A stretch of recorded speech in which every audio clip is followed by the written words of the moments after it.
Hello, it's Rebecca here from Precious Pages Papercraft, and today I'm sharing a layout for Bramble Fox. I'm going to be using two sets of perspectives from the store today. So the first set is new to the store, it's the ABCs pack, and it's gorgeous. You get 3 different colours, and the black ones I'm just trying to show you here on the camera are actually glittered, which I didn't realise until they arrived through my door, and I was really wowed by them. So yes, you get ABC 1, 2, 3, and then you get 3 stars in coordinating colours. And I'm also going to use the Holy Moly pack in black. And you may have already figured out, but I'm going to be doing a kind of back to school layout today, and I think that ABC set from the store is absolutely perfect for that. So I've pulled out Vicki Boutin's Colour Study collection. I loved this collection when it was first released, and I used loads of it up. But there's loads of bits in it that I didn't use, so kind of like the things aimed more towards arts and crafts, which is funny as I scrapbook, but they're just not things I would use normally. So I've got them all left over, and they are perfect for a back to school layout. So I've got that tin of pencils over there on the left. I've got a couple of other bits. You can see there's some box of crayons, all that kind of stuff I've got left. So they were perfect for this layout. So I've got the colour wheel paper. I've cut 4 segments from it, and I've tried to stick to colours that would match my perspectives, and also kind of really boyish colours. So I've missed out the kind of the pinks and the purples and the prettier colours. I've gone with the more sort of yellow, red and blue, what I would consider boyish colours. And I had a bit of a play, you saw at the beginning there, I wasn't too sure how I was going to have those on the page. I've decided I'm going to go with them kind of diagonally, 2 at the top and 2 at the bottom, layered on top of each other, and I'll distress those in a minute as well. And I'm going to kind of build my clusters in the centre of those. And I had this pattern paper left over, it's the one that's got all the coloured pencils on it. So I've picked a red, a yellow and a blue to match my colour segments, and I'm just cutting those out. I'm leaving quite a narrow black border around the outside of them, just to help them pop off of my background. I'm not going to go mad with mixed media or anything, so I really wanted those colours to pop. So I've left that black border, and I'm going to have those somewhere at the top there. At the moment I'm just kind of roughly placing things where I think they'll go. My perspectives, I'm going to have the ABC up at the top there on the yellow segment so that they really stand out, and then the 1, 2, 3 down on the bottom on the red segment. And I'm going to kind of leave them as they are, kind of not really arranged properly, like they're not straight, they're not lined up or anything, and that kind of reminds me of children, especially at this age. It's my little boy's first day of reception, this photo, so he's only 4 and things are never straight and kind of organised, so I'm going to kind of try and translate that onto the page with those perspectives. Now I'm going through the ephemera pack, just seeing what else I can pull out that kind of works for a school themed layout. So like I said, I've got that box of crayons. I've got that little notepad there with a bulldog clip. I'm going to put that on the right of my photo, and I'm going to use that for my journaling. And I've pulled out this create yourself piece. I wanted to use that for my title because I thought it was lovely, especially when like starting reception. It's like you're kind of starting your way in the world, aren't you? And I really loved that as a title, but it was just a bit too big. So I leave it there and have a think, but it does get axed in the end.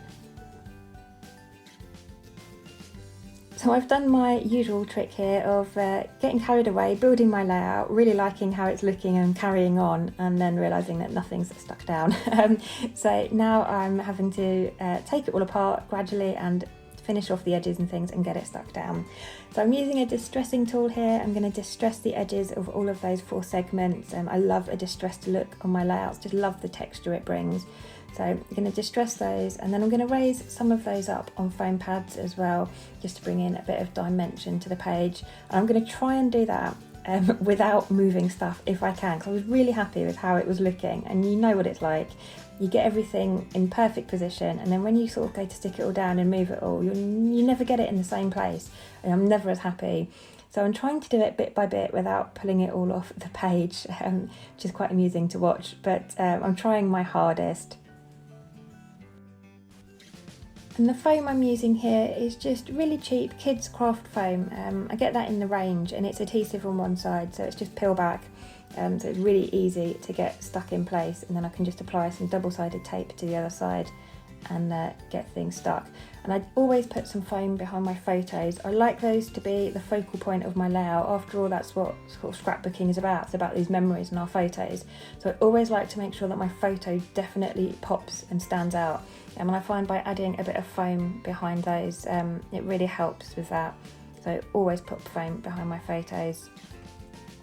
Just cut the bottom of that ephemera piece there, because I've already stuck that segment down. It wouldn't tuck in as much as I wanted to, so you're not going to see the bottom anyway, so I just snipped that down.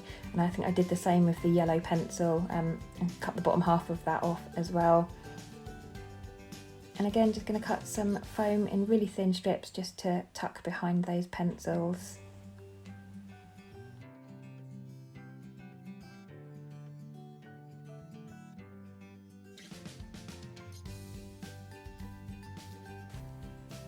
So I'm getting there quite quickly actually for me. This layout did come together really easy, which I always love when that happens. It doesn't happen often enough for me. I'm usually quite a slow scrapper and I faff a lot.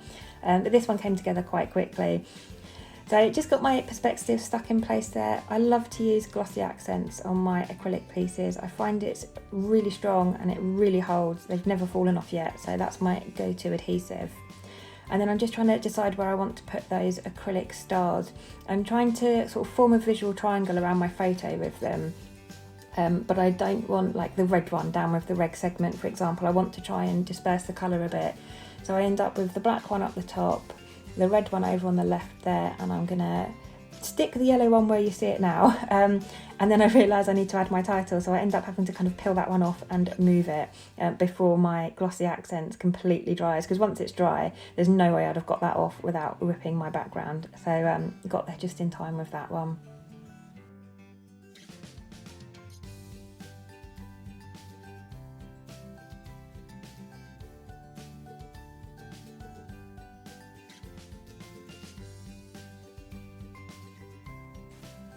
So just getting the last couple of bits of ephemera and stickers stuck in place. I've added a little tab to the bottom of my journaling card there that says do all of the things, which I thought works really well for the theme of my layout. And another one over on the left there, I've picked that one out purposely because it's yellow and matches my perspectives, and that says Great Adventures.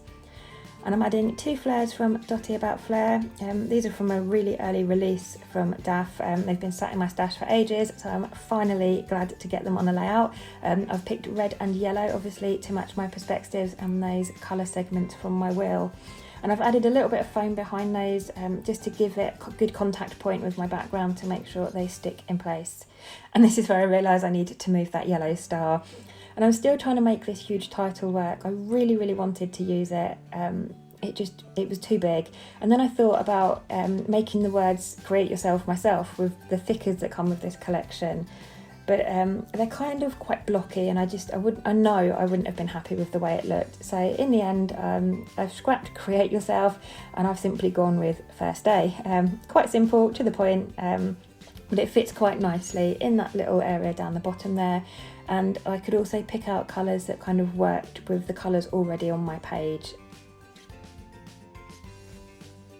As I said at the beginning, I'm bringing in a second set of perspectives from the store. These are the Holy Molys, and I love these. I think you get 3 different sizes of open circles, and then you get a small, tiny one with like a solid circle, and I love them. They're just brilliant, perfect kind of finishing embellishment for a page. So I'm just going to scatter a few of those around my layout, again in a visual triangle around my photo. I have a couple up the top there, 2 down by my title and 2 over on the right there. And again, sticking those down with my glossy accents.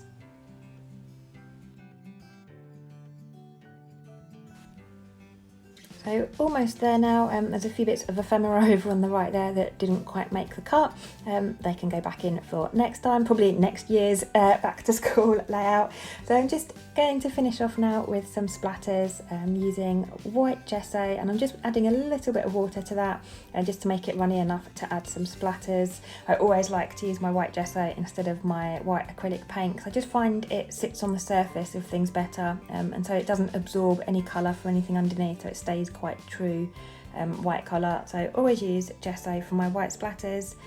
So I've gone to town with those, obviously covering my photo, and I'm going to do the same with a black acrylic paint. Just add a little bit of water and then get some of these on that white background just to give a bit more detail to that white background. It was looking a bit bare, and I didn't want to go too mad with my mixed media, so I thought splatters were the perfect thing. And that's me done. A really quick layout for me, really pleased with how quickly this one came about, considering when I sat at my desk I didn't have a clue what I was going to do with this layout, so I'm really happy with how it turned out. So I'm going to leave you with some close-ups. Thanks very much for joining me. Do remember to hit the subscribe button if you don't already to subscribe to Bramble Fox, and I'll also pop a link in the description box below to the store and also to the Bramble Fox Friends Facebook group. If you're not already a member, do head over and join. But thanks again, and I shall leave you with the rest of the close-ups.